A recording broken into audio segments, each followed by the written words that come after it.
안녕하세요. 드디어 제 보금자리를 찾은 30대 엄마 새입니다. 영어에서 하우스와 홈이 다른 의미를 갖는다는 거 아시나요? 하우스는 사람이 의식주에서 주를 담당하는 건물로서의 집을 의미하고, 홈은 조금 더 사적인 표현으로 나와 내 가족이 사는 보금자리로서의 의미를 갖는다고 해요.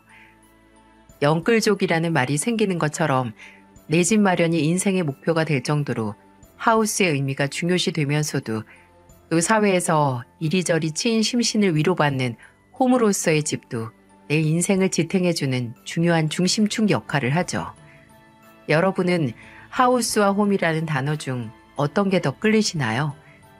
어느 단어에 더 정감이 가든 일단 아주 어렸을 때부터 제 하우스에도 홈에도 부모님의 그림자는 없었습니다. 저와 동생은 저희를 낳아주신 부모님의 얼굴도 기억이 안 나는 어린 시절부터 조부모님 손에 자랐고, 나중에 유치원이나 학교에 들어갔을 때 다른 친구들에게는 부모님이 있다는 걸 알고 새삼 충격을 먹었던 그런 기억이 있어요. 왜 저희 곁에 부모님이 안 계셨는지 그 이유를 아직도 알지 못합니다. 할아버지께서는 부모님 다 지들 살 길 찾아서 도망가셨다고 하고, 할머니께서는 사고로 돌아가셨다고 하는데, 어차피 저나 동생이나 할머니의 사랑만으로도 충분히 잘 자랐고, 또 부모님 얘기를 꺼낼 때마다 할머니 표정이 너무 슬펐기에 철든 후에는 단 한 번도 물어본 적이 없었네요. 어디서 뭘 하든 살아있든 정말 이 세상 사람이 아니든 더 이상 궁금하지도 않았고요. 할머니께서는 떠맡은 소녀들을 위해서라면 뭐든 다 하셨습니다. 저와 동생이 초등학생 때는 시장에서 나물이나 과일을 파셨고, 고등학교 때는 식당 뒤에서 일하셨고, 대학교 때는 폐지를 주우셨어요. 저나 동생이 부모님의 빈자리를 느끼지 못하고 살았던 건 바로 무한한 할머니의 사랑과 보살핌 덕분이었죠. 하지만 할아버지는 달랐습니다. 뭐라고 표현을 해야 좋을까요? 물론 할아버지와 저와 한 핏줄인 제 가족이긴 했지만 아마 지금은 지옥불에서 타고 계실 거예요. 할아버지는 동네에서 소문난 주정뱅이이자 소녀들이 보는 곳에서도 개의치 않고 할머니를 종처럼 부려먹는 사람이었거든요. 다정하고 천사 같은 저희 할머니가 처음이자 마지막으로 제게 불같이 화를 냈을 때가 바로 어린 제가 할아버지가 할머니 머리채를 잡는 걸 보고선 못 모르고 제 동생에게 똑같이 했던 걸 봤을 때였어요. 그때 당황스럽고 놀라고 화가 난 할머니 표정이 아직도 생생하게 기억이 납니다. 할머니는 동생의 머리카락을 잡고 있던 제 손을 탁 하고 치면서 이렇게 말씀하셨어요. 효정이 너 이게 뭐하는 짓이야? 네 할애비 하는 걸 왜 네 동생한테 똑같이 해? 네 할애비처럼 막대 먹은 인간 되고 싶어? 나중에 더 컸을 때 어느 책에서 본 건데, 어린아이들은 충격적인 장면을 보거나 겪으면 그걸 거울처럼 따라 해본다고 하더라고요. 그게 뭔지 이해하기 위해서요. 저는 어린 마음에 제가 본 충격적인 장면을 재현했고, 할머니는 그 모습을 보고 너무 놀라신 거죠. 할머니도 어린 제가 뭘 알고 그랬다고 생각을 안 하신 건지 그날 밤 제게 불같이 화를 내신 걸 미안해 하시기도 했어요. 네가 무슨 잘못이 있냐고, 다 제대로 된 환경에서 키우지 못한 할머니 잘못이라고 하면서 말이죠. 저와 할머니 그리고 동생의 일상을 위협했던 할아버지이기에 솔직한 말로 제가 고등학생 때 할아버지께서 가난 말기로 돌아가셨을 때 눈물 한 방울 나오지 않았습니다. 얼굴만 봐도 냉기가 풍기는 한숨이 나오는 할아버지의 영정사진을 보면서 그저 부디 다음 생에는 가족들을 해하지 않는 제대로 된 인간으로 다시 태어나길 바랐어요. 할아버지가 돌아가신 후에는 할머니가 이제 더는 자신을 구박하고 구속하고 조롱하는 이가 없으니 조금 더 숨통 트이고 편하게 사시길 바랬습니다. 대학교에 장학금을 받으면서 다니면서도 아르바이트를 2-3개씩 돌리며 일했어요.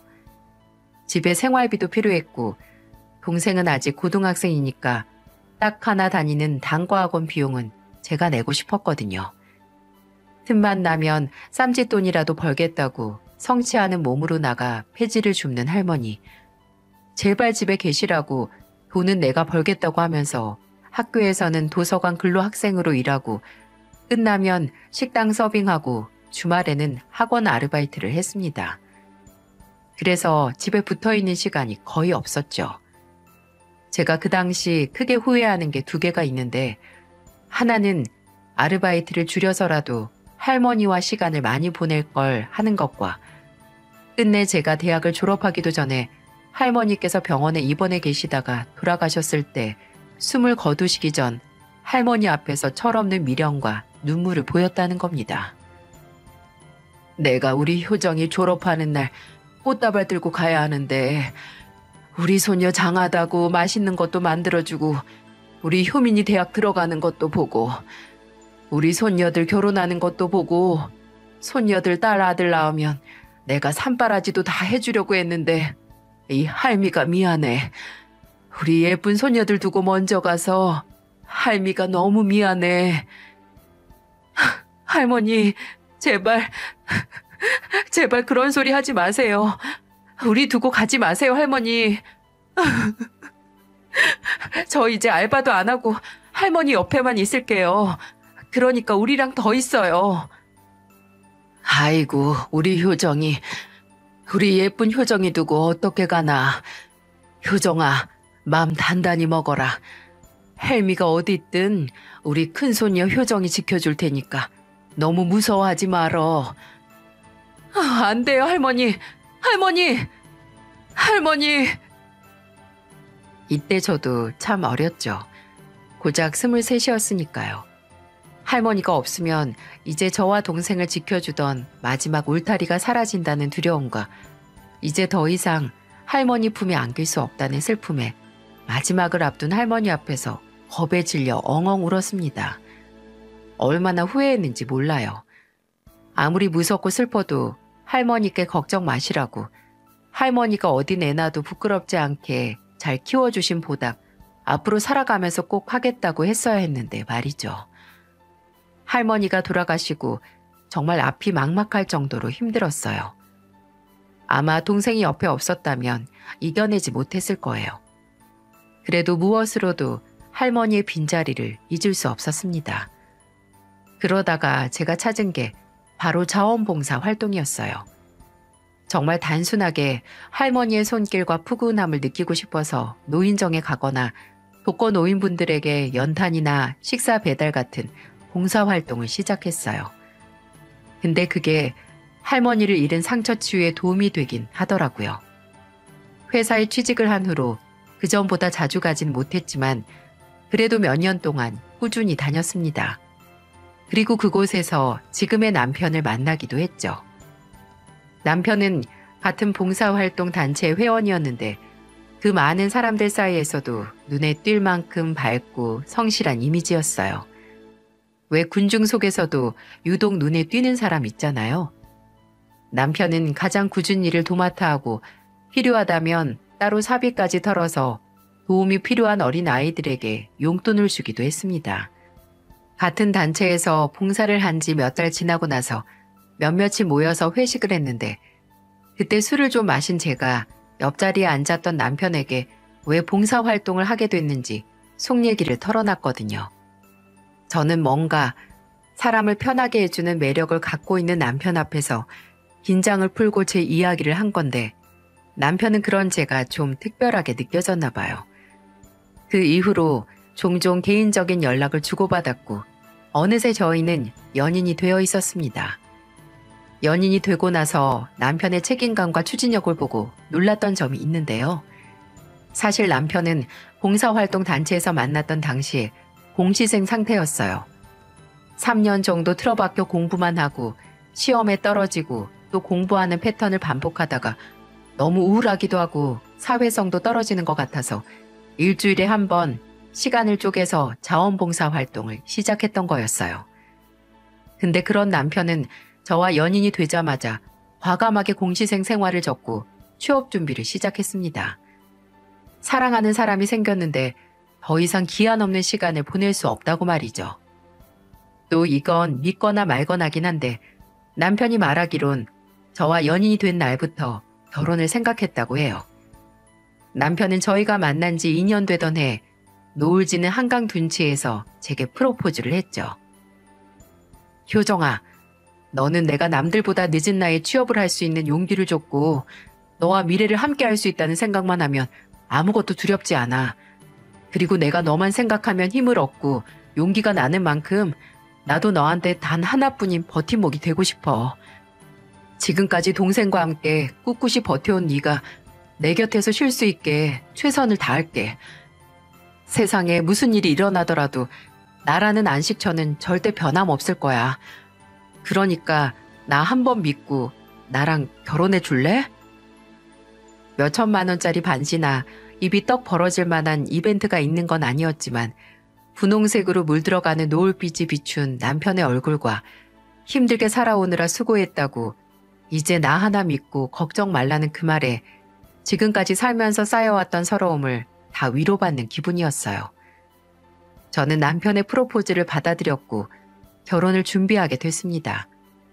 취업한 지 이제 2년도 되지 않은 남편이 모은 돈은 결혼 준비하기엔 턱없이 부족하기도 했고 남편보다는 더 모으긴 했지만 제 재산으로도 일단 서울에 괜찮은 신혼집을 구하는 건 꿈 같은 일이긴 했습니다.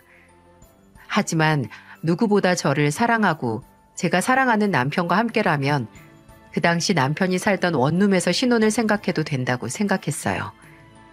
그렇게 낭만적인 과거와 현실의 벽이 저와 남편의 머릿속에서 맞부딪힐 때 저는 생각지도 못한 제안을 받게 됐습니다. 시댁에 가서 결혼 전 인사를 드리고 나서 얼마 후 시어머니께서 저를 따로 부르시더라고요. 꼭 해야 할 말이 있다고 부담 갖지 말고 오라는 말에 어찌 부담을 안 가질 수 있을까요? 심지어 남편 없이 저 혼자 오라고 하시더라고요. 의문을 가진 채 1대1로 마주한 시어머니는 제게 이런 말을 꺼내셨어요. 너도 태훈이도 모아둔 돈이 없어서 결혼 날짜 잡아놓고 걱정이 많지? 그렇다고 내가 재산이 있어서 도움을 줄 수 있는 것도 아니고 나도 참 마음이 안 좋아. 젊은 사람들 일단 무턱대고 대출받아서 덜컥 집 사놓고 그 대출 이자에 허덕이면서 제대로 돈도 못 모으다가 세월 다 보내는 경우 허다하잖니. 그렇다고 당장 아쉽다고 월세 전전하면 매달 나가는 집세도 만만치 않고 아깝고. 그래서 말인데 너랑 태훈이 결혼하고 아예 들어와서 같이 사는 게 어떻겠니? 너도 그날 우리 집 와봐서 알지? 넓고 방도 3개라서 너 있을 방 2개나 있어. 나중에 애 낳고도 방 모자라서 걱정할 일 없고. 그리고 평생 같이 살자는 거 아니야.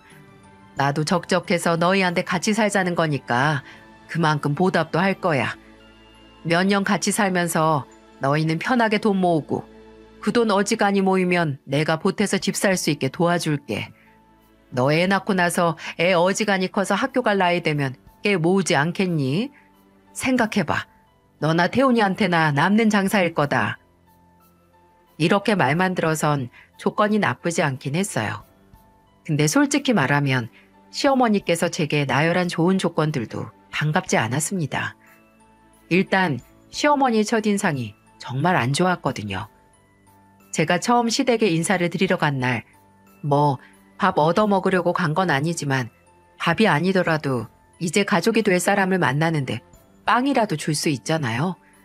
근데 그날 시어머니께서 제게 주신 건 인스턴트 믹스커피가 다였습니다.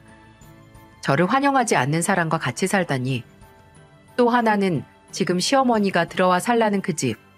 그 집에서 시어머니와 함께 살고 있는 사람이자 그 집의 주인은 남편의 친아버지가 아니라 새아버지였네요. 심지어 남편이 이미 군대에 갔다 오고 나서 한참 후에 혼인신고만 하고 같이 살게 된 거라 남편도 시동생도 아버지라 부르지 않고 아저씨라고 부르는 그런 애매하고 불편한 관계였죠. 남편이 좁은 원룸에서 혼자 사는 것도 그것 때문이기도 했어요. 남편이 우스갯소리로 우리 엄마 늦게 연하나 만나서 깨복듯 사신다 라고 말한 그분은 시어머니보다 5살이나 어린데도 나이는 더 들어 보이는 인상이었습니다. 그리고 솔직히 말해서 앞서 말했던 조건들에도 제가 시아버지로 모실 만큼 좋은 분 같이 보이지 않았어요. 처음 시댁에 갔을 때도 뭔가 시어머니가 그분에게 쩔쩔매는 게 보이기도 했거든요. 분명 저도 남편도 당장 결혼하고 같이 살지 구하는 게 어려운 상황이긴 했지만 그렇다고 덥석 시어머니의 제안을 받아들일 만큼 제시한 조건들이 시댁에서 예견된 불편한 생활을 이길 만큼은 아니었습니다. 그날 시어머니와 헤어지고 남편은 시어머니께 전화로 이 얘기를 들었는지 저와 만나 이 문제에 대해서 대화를 나눴어요. 어때? 들어가서 어머니나 아저씨랑 같이 사는 거. 나야 우리 어머니고 아저씨랑도 살아봤으니까 상관없는데 효정이 네 의견이 가장 우선이지. 장점만큼 단점도 있는데 혹시 효정이 네가 그래도 한번 같이 살면서 돈 모으는 거에 집중하고 싶다고 하면 내가 집에서 중간 역할 정말 잘할게. 나는 무조건 네 편이야. 남편의 그 말을 들으니 알 수 없는 용기와 다 잘 될 거라는 낙관적인 기분이 들더라고요. 물론 불편하고 힘들 테지만 그만큼 나중에 나와 남편 그리고 앞으로 생긴 우리 아이를 위한 보금자리 마련에 도움이 될 거라 생각을 하니 그 정도는 감수할 수 있지 않을까 했어요. 그렇게 저희는 결혼을 했고 시댁으로 들어가 신혼생활을 시작했어요. 걱정했던 것보다 많이 불편하거나 힘들진 않았어요. 제가 정말 제 기준 최악의 상황을 상상하긴 했지만 시어머니께서도 회사 다니는 저를 배려해 주시기도 했고 어차피 그 아저씨라는 분은 운영하는 금은방에 나가서 있는 시간 제외하고는 집에서 딱히 하는 일도 없어서 마주치는 시간도 길지 않았고요. 시어머니께서 시도 때도 없이 빨리 손주가 보고 싶다고 노래하시는 게 좀 부담스럽긴 했지만 이대로만 가면 훗날 분가하는 날이 오기 전까지 그런 대로 버틸 수 있겠다라고 생각했지만 제가 결혼 후 넉 달 만에 임신을 하고 나서 상황은 완전히 뒤바뀌었습니다.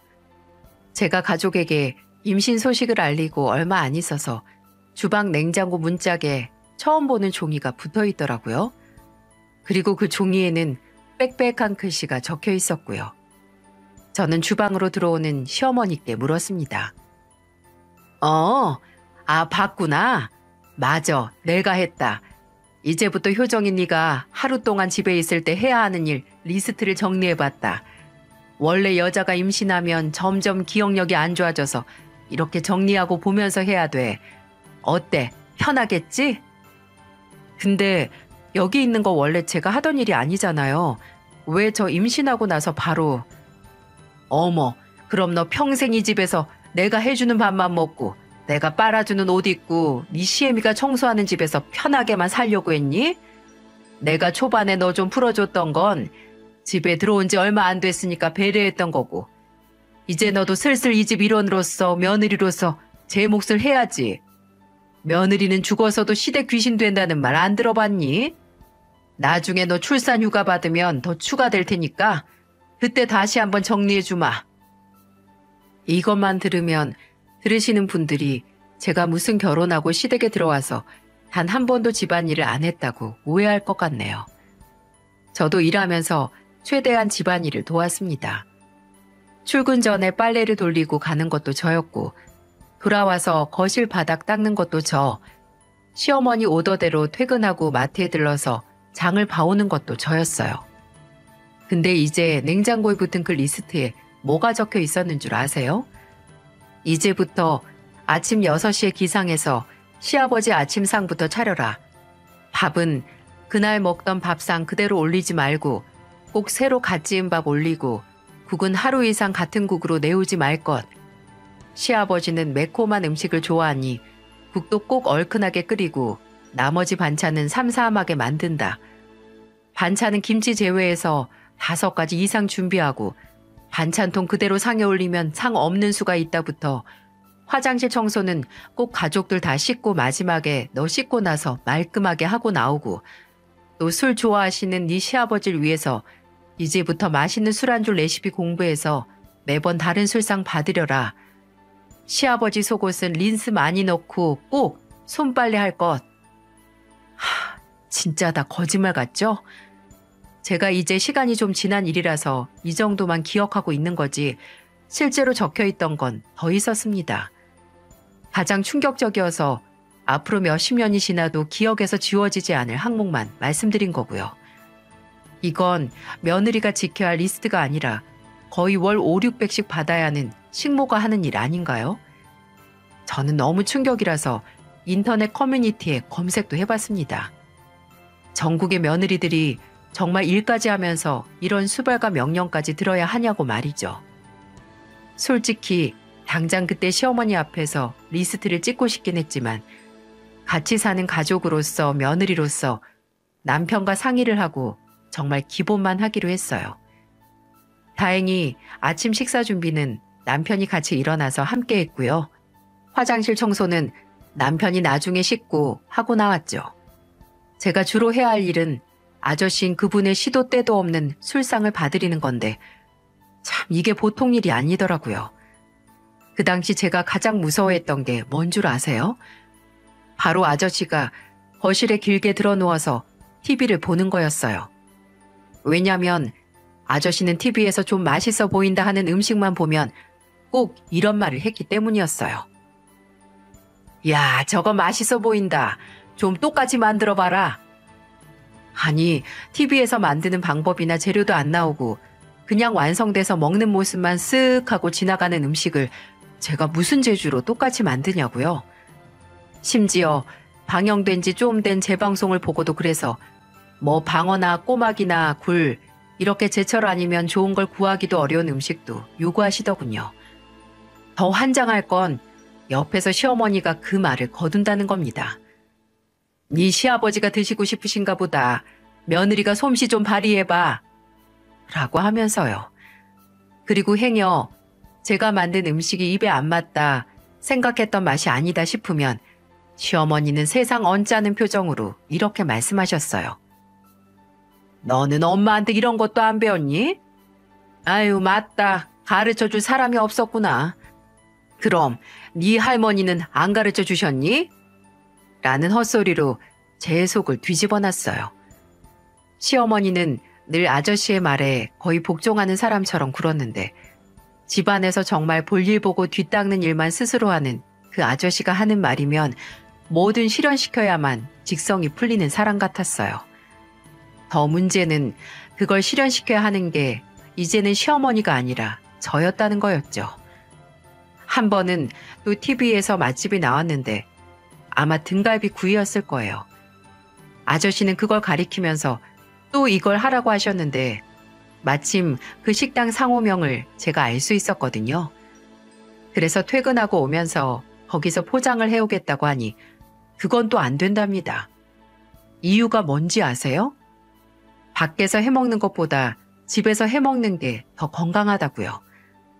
그렇게 먹는 걸로 건강 따지는 사람이 왜 평일이나 주말이나 구분 없이 저한테 담배 심부름을 시키고 집 화장실에서 담배 피우다 아파트 방송으로 화장실에서 담배 피우지 말라고 이웃들이 냄새로 고생한다는 방송이 나오게 만드는 걸까요?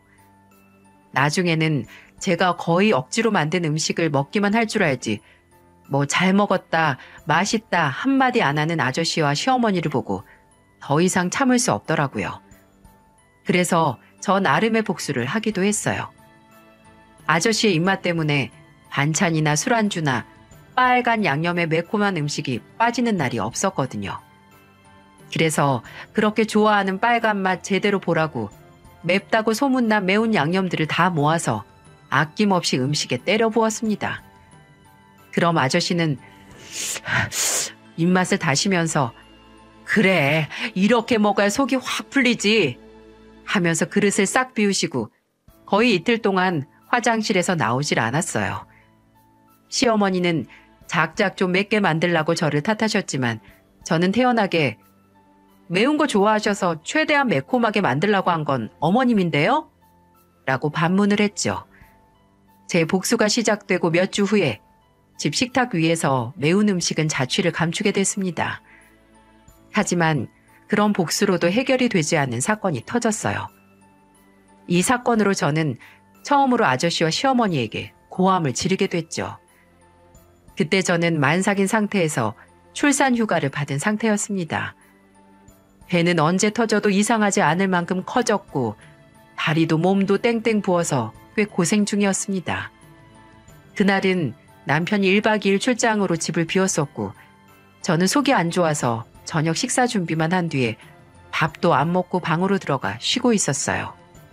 어려움풋이 잠이 들려고 하는데 그때 거실에서 저를 부르는 소리가 고래고래 들리는 거예요.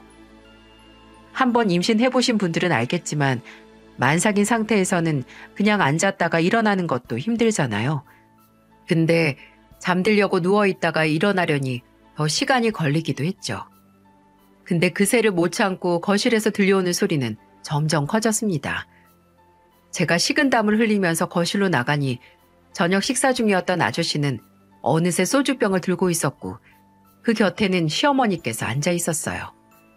어기적거리면서 거실로 나오는 저를 보고 아저씨는 정말 음흉하다라고 밖에 설명 안 되는 표정으로 말했어요. 아유, 왜 이렇게 늦게 나와?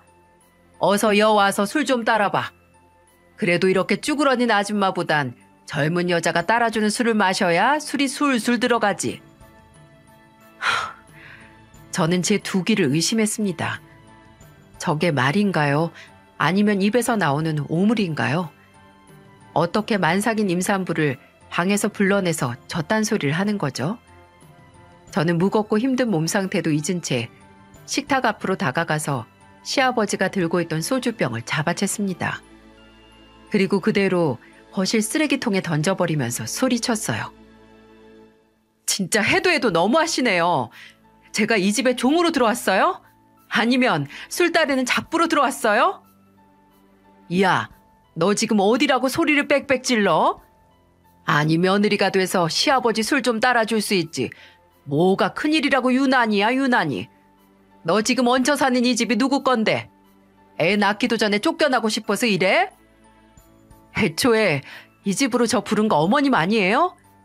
두 분이서만 살기 적적하다고 같이 살자고 했던 분이 이건 외로움 때문이 아니라 수발 들어줄 종이 필요해서 부른 거나 다름없잖아요. 어머님은 제가 고아라고 친정 없다고 여기서 나가면 갈 곳 없는 거 뻔히 아니 함부로 대해도 괜찮다고 생각하시나 본데 여기 아니라도 저 남편이랑 살 곳 많아요. 남편 하나 보고 여기 들어와서 두 분 어처구니 없는 비위도 맞추면서 사는 건데 남편만 동의하면 내일이라도 나가서 살 수 있다고요. 이날 있었던 소동은 며칠 뒤 제가 출산을 하게 되면서 잊혀졌습니다. 그리고 저도 호기롭게 당장 나갈 수 있다 외쳤지만 태어난 지 얼마 안 된 딸을 데리고 이사할 집을 찾고 이사 준비를 해야 할 엄두가 나지 않아서 가만히 있었죠. 하지만 그 이도저도 아닌 상태가 오래가진 않았습니다. 딸의 100일이 막 지났을 때 사건이 터지고야 말았어요. 아기들이 하는 일이 뭐죠? 먹고 싸고 우는 거잖아요. 이맘때쯤 아기들을 돌본 경험이 있는 분들은 알겠지만 정말 아침, 저녁, 새벽 가리지 않고 2시간에 한 번씩 울어 제끼는 게 아기잖아요. 그날도 자다가 딸이 우는 소리에 깼습니다. 시계를 보니 새벽 3시가 되어가고 있더라고요. 평소에는 울음소리에 남편도 같이 깨서 달래는데 남편이 그날 회식에 갔다 오는 바람에 안 그래도 술 못하는 사람이 소주 반병에 기절하듯 자고 있더라고요. 어쩔 수 없이 저 혼자서 달래는데 우리 딸은 엄마 마음도 모르고 뭐가 그렇게 서럽고 불편한지 계속 울었습니다. 열도 없고 기저귀도 뽀송뽀송하고 배도 고픈 게 아닌 것 같아서 나중에는 아기에게 빌다시피 제발 울지 말라고 저도 울먹거리면서 부탁을 했습니다. 타온 분유가 점점 식어가서 다시 데우기 위해 방 밖으로 나갔는데 주방으로 들어설 때쯤 황하는 소리와 함께 안방문이 열리더니 얼굴에 짜증이 덕지덕지 묻은 아저씨가 나오셨어요. 그리고 제게 삿대질을 하기 시작했습니다. 지금이 몇 시야 몇 시? 자식 새끼 우는 것도 못 달래면서 어떻게 네가 애미야? 온 동네 사람들 다 깨우려고 작정했어? 애 달랠 자신 없으면 딴 데 피해주지 말고 어디 산속에라도 들어가든가. 내가 아주 네 자식 새끼 때문에 잠을 못 자겠어 잠을. 순간 시간이 멈춘 것처럼 뻥 쪘습니다. 저 사람이 나한테 뭐라고 하는 거지? 싶더라고요. 아니, 제가 애를 일부러 울렸나요? 저라고 제 자식이 우는 걸 바라겠냐고요. 그런데 그때 아저씨 뒤에서 나타난 시어머니가 한 소리 때문에 더 서럽고 화가 치밀어 올랐습니다. 그래, 너는 애가 태어난 지 100일이 지났는데 어떻게 애 보는 게 늘지가 않니? 애도 너 같은 엄마 만나서 고생이다 정말. 애가 안 그치면 데리고 잠깐 여기 앞에 산책이라도 하고 와. 그게 같이 사는 가족에 대한 배려야, 배려. 어머님, 진심이세요? 이 새벽에 우는 애를 데리고 밖으로 나가라고요? 제가 남의 키우는 것도 아니고 어머님 손녀인데 어떻게 그렇게 매정하게 말을 하세요? 어머님도 아시잖아요. 우는 애 달래는 게 얼마나 힘든지. 어머님도 어머님 아들 키우면서 겪어보셨을 거 아니에요. 그리고 두 분 다 혜민이 태어나고 나서 단 한 번을 봐주신 적 있으세요? 애가 배고프다고 울어도 기저귀 갈아달라고 해도 씻기는 것도 입히는 것도 다 모른 척 하셨으면서 대체 무슨 자격으로 저한테 나가서 봐라 뭐라고 하시는 건데요? 아유, 시끄러워 죽겠네. 야, 너만 소리 지를 줄 알아? 그리고 뭐 맡겨놨니? 니들이 좋아서 낳은 애를 왜 우리가 봐줘? 그 말에 저는 참을 수 없는 분노를 느꼈고 식탁 위에 있던 분유통을 집어들었습니다. 그리고 아저씨와 시어머니 앞으로 던졌어요. 분유통은 깡 하는 소리와 함께 바닥에 내동댕이 쳐졌고 안에 있던 하얀 분유가 순식간에 터져나와 엉망이 됐습니다. 저는 터진 분유통처럼 분통이 터져서 숨을 몰아쉬며 말했어요. 저를 이 집에서 사람 취급 안 하는 건 100번 1000번 양보해서 모른 척 무시하고 넘어갈 수 있어도 제 딸까지 무슨 인격체 취급도 안 하는 건 참을 수가 없네요. 저리 싫으면 중이 떠난다고 제가 나갈게요. 그러니까 똑 닮은 두 분이서 평생 단둘이 잘 살아보세요. 이웃집에서 경찰에 신고를 해도 이상하지 않을 정도로 집안을 울리는 제 고함 소리에 기절하듯 자고 있던 남편도 깨서 나왔습니다. 무슨 일이냐고 묻는 남편에게 상황을 설명했고 남편 또한 저만큼 화를 내기 시작했어요. 이렇게 사람 취급 안 하고 구박할 정도로 꼴 보기 싫으면 나갈게요. 그럼 속이 좀 시원하시겠어요? 아유, 그래. 알았어. 이번 일은 우리가 잘못했다 치자. 우리도 며칠 내내 혜민이 우는 소리에 잠을 설쳐서.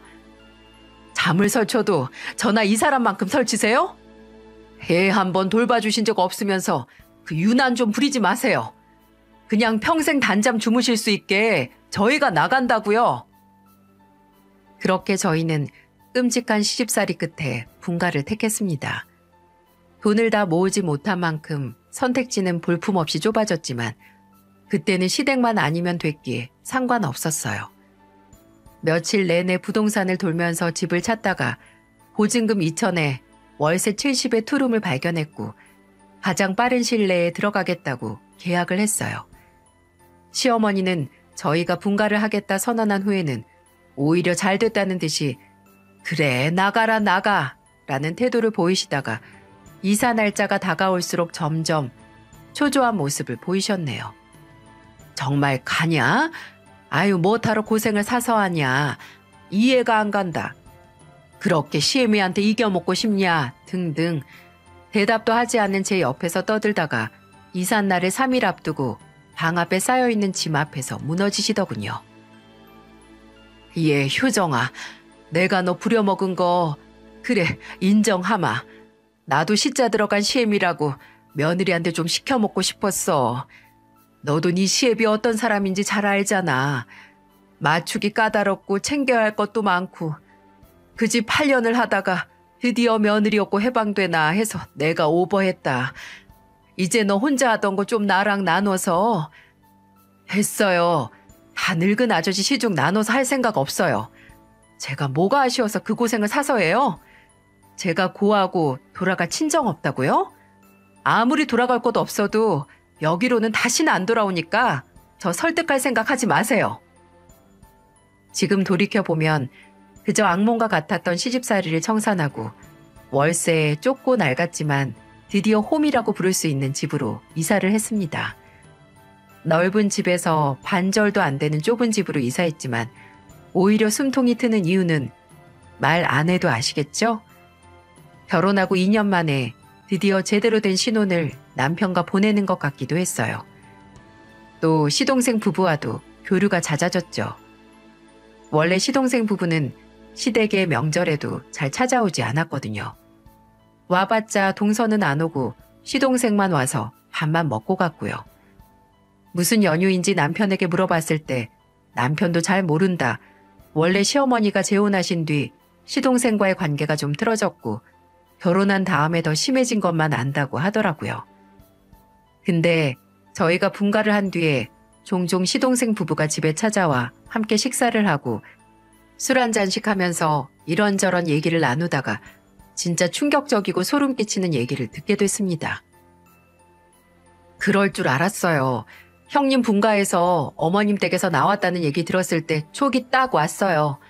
저한테도 그랬거든요. 결혼하고 잠깐 같이 살 때 집안일이랑 본인 남편 뒷바라지 저한테 다 떠넘기고 하는 거라곤 트집 잡는 거랑 잔소리밖에 없었어요. 저야 낌새가 이상하기도 하고 임신도 늦게 해서 꺼리낄 거 없어서 반년도 안 돼서 바로 분가했지만 그러고 보니 그래서 형님 임신 전까지는 잘해준 거 아니에요? 임신하고 애 때문에 들어갈 돈도 많고 이래저래 신경 쓸 것도 많으면 집 나오기 어려워지니까 애 생기고 난 뒤에 본 모습을 보인 거죠. 와, 진짜 소름. 저와 남편 이전에 최초의 피해자가 있더라고요. 시동생 부부는 결혼하고 나서 그맘때쯤 전세 대라 문제 때문에 잠깐 시댁에서 지냈다고 하더라고요. 근데 예정보다 일찍 그 집에서 나온 이유가 바로 시어머니와 그 아저씨가 제게 했던 행패와 똑같은 이유였다니 그냥 그 두 사람은 둘이 살기 적적했던 것도 아니고 아들이나 며느리 또 다른 가족이 필요했던 게 아니라 그저 수발을 들어줄 노예가 필요했던 거예요. 공공의 적이 생기면 단합이 잘 된다고 저와 남편 그리고 시동생 부부는 계속해서 꾸준히 연락을 하면서 그전보다 가까워졌고 특히 말이 잘 통하던 저와 동서는 언니 동생처럼 친해졌어요.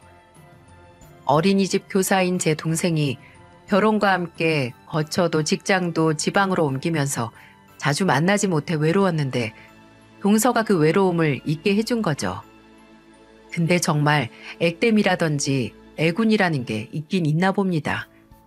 시댁이라는 애군 덩어리에서 빠져나오자마자 일이 좋은 일이 연속으로 생긴다는 게 말이죠. 바로 저희가 이사를 하고 2년 뒤에 남편과 제가 꾸준히 들고 있던 아파트 청약에 당첨됐다는 겁니다. 로또보다도 어렵다는 청약에 당첨이 되고 나서 며칠은 어안이 벙벙했고 눈을 뜨면 세상이 꽃밭으로 보였습니다. 솔직히 말도 안 되는 소리지만 우리 손녀 열심히 고생하면서 살았다고 하늘에 계신 할머니께서 제게 선물을 주셨다는 허무맹랑한 상상까지 할 정도로 갑작스럽게 찾아온 기적에 제정신이 아니었습니다. 또 기적이 엎친 데 덮쳐서 얼마 뒤 둘째 소식도 들려왔죠.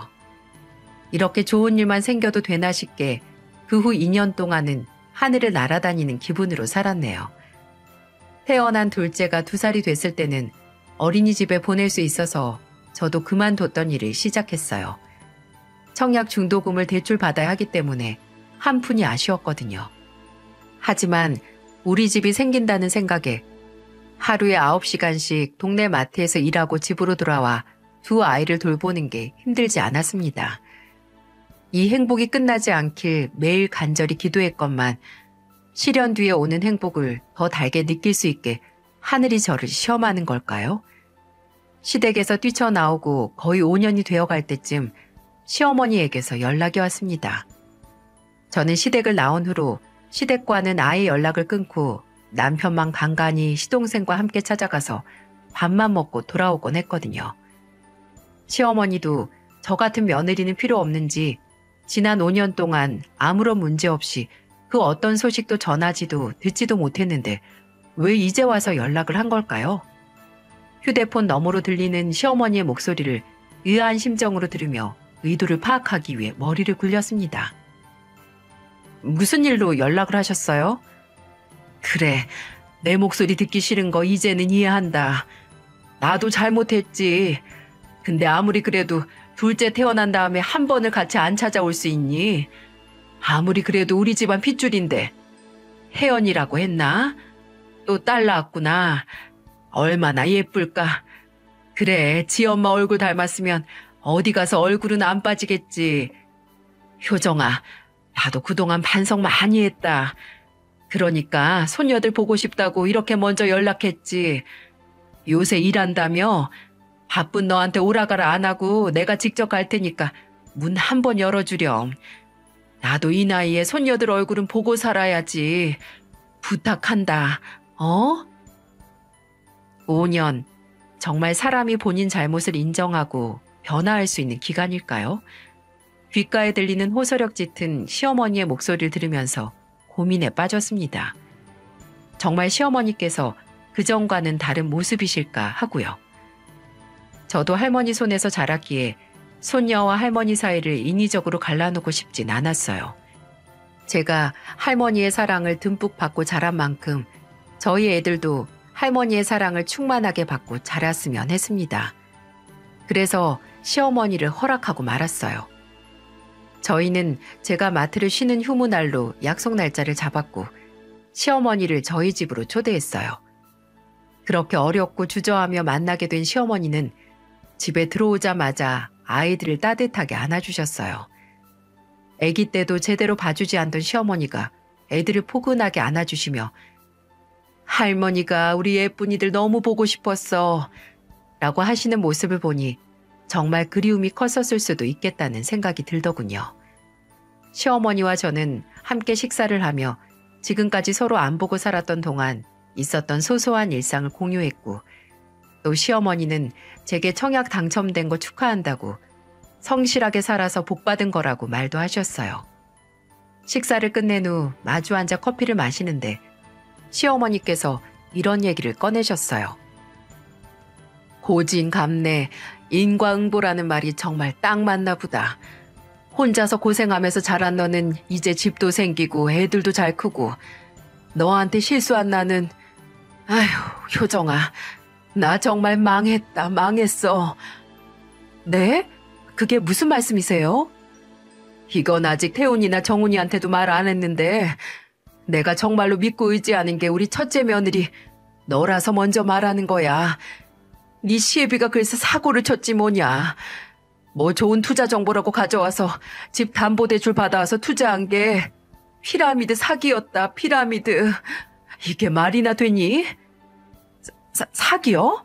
아니 그럼 그 집은 이미 넘어가서 조만간 짐 빼야 돼. 그 인간은 아주 연락도 안 돼서 잠수 탔고 요새 나 혼자 짐 정리하면서 시간 보내고 있다. 사고치고 도망간 인간 앞으로 계속 믿고 살 수도 없고 에휴 헤어져야지. 아주 헤어져야 돼. 근데 그래도 문제인 게 아휴 내가 일을 하니 뭘 하니 비상금은커녕 쌈짓돈도 없는데 어떻게 그나마 살만한 집 구해서 갈 수가 있겠어. 그래봤자 단칸방에 월세 전전하면서 노후 보내겠지. 어떡해요 어머님. 저는 그런 일이 있었을 거라고 생각도 못했어요. 이제라도 알면 되지. 이제 와서. 그래서 말인데 너 이번에 완공된 아파트 있잖니? 이제 입주도 얼마 안 남았지. 거기 나 좀 데리고 가주라. 들어보니 뭐 방도 3개라며. 그럼 우리 다 같이 충분히 살지. 이거였구나 싶은 생각에 아차 싶었습니다.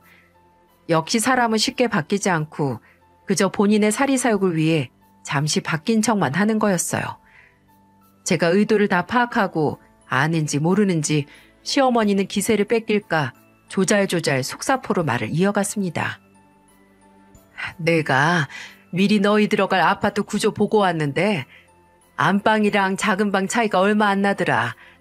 역시 신축은 실평수를 잘 빼는 것 같아. 근데 내가 요새 나이가 들어서 요실금이 좀 있어서 화장실이 멀면 또 안 돼요. 내가 화장실이 붙어있는 안방 쓸 테니까 나머지 방 2개에서. 어머님, 지금 무슨 말을 하시는 거예요? 저나 남편은 단 한 번도 고려도, 아니 상상조차 안 했던 일을 왜 어머님께서 나서서 확정된 것처럼 말씀하시니까 저 정말 당황스러워요. 그리고 방이 3개라고 해도 저희 애가 2명인데 나중에 애들이 다 컸어도 작은 방에서 둘이 같이 지내게 할 수 없잖아요. 아유, 그런 건 걱정 마라. 내가 그전까지는 어떻게 해서든 돈을 구해서 나가 살 테니까. 지금도 마땅히 하는 일 없으시면서 나중에 더 나이 들었을 때는 할 일이 더 없어지죠. 얘 효정이 네가 지금 심각성을 잘 모르겠나 본데 이러다가 나 정말 길거리에 나 앉아. 그 인간이 집뿐만 아니라 내 돈까지 싹 가져가서 내가 변변치 않은 전세도 못 구하게 생겼어. 최대로 있는 돈 없는 돈 다 끌어도 단칸방이라니까, 단칸방. 저랑 남편이랑 애들들도 지금 이렇게 좁은 집에서 거의 4년을 지냈어요. 4년을요. 어머님 혼자 원룸에서 지내는 게 뭐 어떻다고 그러세요? 이야, 내 말 이해가 안 되냐? 내가 이 나이에 자식들 뻔히 살아있는데 혼자 단칸방에서 외롭게 늙어야겠어? 어쩜 나한테 이럴 수 있니? 내가 모아둔 돈도 없는 한심한 며느리를 1년이 넘게 거둬줬는데 어떻게 시애미한테 이러냐고. 그냥 거둬주기만 하셨어요? 신나게 부려먹으셨잖아요. 왜 이제 와서 고아라고 무시한 며느리한테 같이 살자고 매달리세요? 구질구질하게? 저 어머님이랑 같이 살 생각 추호도 없어요. 만약에 어머님이랑 같이 안 살면 청약이 취소된다고 해도 차라리 그냥 이 집에서 내 가족들이랑 살지. 왜 제가 그 지옥 구덩이로 다시 들어가요? 그게 무슨 부려먹은 거야, 부려먹긴. 다른 집 며느리들이 너 보면 욕해. 배부린 소리 한다고. 잔말 말고 양심이 있으면 안방 비워놔라. 나는 미리 짐도 다 싸놔서 당장 들어가도 돼. 차라리 양심의 털난 상태에서 어머님이랑 절대 같이 못 산다고 하고 싶었지만 회근한 남편의 등장으로 할 수 없었습니다. 남편은 시어머니의 마지막 말에 놀라 굳었고 이내 한숨을 푹 쉬며 말했어요. 꿈도 꾸지 마세요. 그 집 엄마 아들 집뿐만이 아니라 이 사람 집이기도 해요. 이 사람이 싫다고 하면 저 절대 어머니 집 안으로 들이지도 않을 거고요. 이 배은망덕한 놈, 네가 그러고도 내 자식이냐? 내가 널 어떻게 키웠는데 당장 네 애미가 길바닥에 낳았는다고 해도 그저 네 마누라가 우선이라 이거냐? 당연하죠. 이 사람은 이제부터 제가 서로 책임지고 같이 살아가야 하는 사람인데, 그리고 엄마가 이럴수록 저 엄마 보기 힘들어요. 제발 그만 좀 하세요. 한껏 지친 남편의 목소리에 시어머니는 서럽게 눈물을 쏟아내셨고 미련이 한가득한 얼굴로 집을 나갔습니다. 그리고 그 후에는 작정한 것처럼 정말 월세집으로 이사를 한 시어머니는 매일 노골적인 문자를 저와 남편에게 보내셨네요. 뭐 화장실에 뜨거운 물이 잘 안 나온다. 집이 너무 춥다. 외롭다. 이래서 노인 고독사가 느나보다 하는 끔찍한 내용까지 말이죠. 하지만 저도 남편도 미동도 없이 단호했습니다. 그래도 아들이라고 남편은 종종 시어머니가 이사한 집으로 가서 어떻게 지내시나 보고 오긴 했는데 그것마저도 시어머니가 간신히 굴러온 복을 차버렸네요. 아파트가 완공되고 저희 가족이 이사를 하고 나서 한번 시어머니가 찾아오셨거든요. 처음에는 집 구경한다고 오신 분이 불길하게도 엄청나게 큰 여행 가방을 들고 왔더군요. 뭐 손녀들이랑 하루 자고 가고 싶어서 왔다고 하긴 했지만 아무리 생각해도 1박 2일 짐이 아니었어요. 맞아요. 시어머니는 아예 얼렁뚱땅 눌러앉을 생각으로 왔던 거예요. 저나 남편이 정말 안 된다. 이미 집도 구하시지 않았냐. 더 안 좋은 모습 보기 전에 제발 나가달라고 해도 그렇게 소중하다고 하던 손녀들 다 보는 자리에서 큰 소리로 쌍욕을 하면서 절대 못 나간다고 난동을 부려서 결국 경찰까지 불러서 내쫓을 수밖에 없었습니다. 그냥 가만히 계셨으면 나중에 어떻게 됐을지 몰랐을 텐데 왜 괜한 짓을 해서 불운을 앞당기는 걸까요? 저희는 경찰을 불러서 집에서 쫓아낸 게 충격이긴 충격이시긴 했는지 그 후에 다시 같이 살자는 둥 집에 놀러 가겠다는 말은 안 하긴 했지만 그래도 저는 긴장을 늦출 수 없었습니다. 나중에야 정말 제 마음속의 앙금과 서러움이 다 녹고 받은 상처도 아물어 흉터로만 남았을 때 다시 아이들을 데리고 시어머니를 만나러 갈 수는 있겠죠. 하지만 그게 빠른 시일 내에 될 것 같진 않네요. 그 당시 경제적으로 넉넉하지 않고 외롭게 자란 제 처지를 이용해서 부려먹으려고 했던 시어머니의 의도는 절대 잊지 못할 겁니다. 지금은 나중에 일어날지 아닐지 불명확한 일로 깊게 생각하거나 고민하고 싶지 않네요. 그저 이제야 내가 찾고 내가 만든 내 가족들과 홈이라는 울타리 안에서 평화롭게 살고 싶습니다. 지금 제가 느끼는 행복은 이제껏 살면서 겪은 모든 비애와 고통이 이 행복을 위해서 감수할 만한 거라고 느껴질 만큼 충분하기에 무슨 일이 있어도 지키고 싶어요. 이야기를 마치며 이 자리를 빌어 하늘에 계신 할머니께 슬퍼서 우느라 끝에 하지 못했던 말을 하고 싶습니다. 훗날 다시 만나기 전까지 손녀 걱정하시지 말라고 하고 싶어요.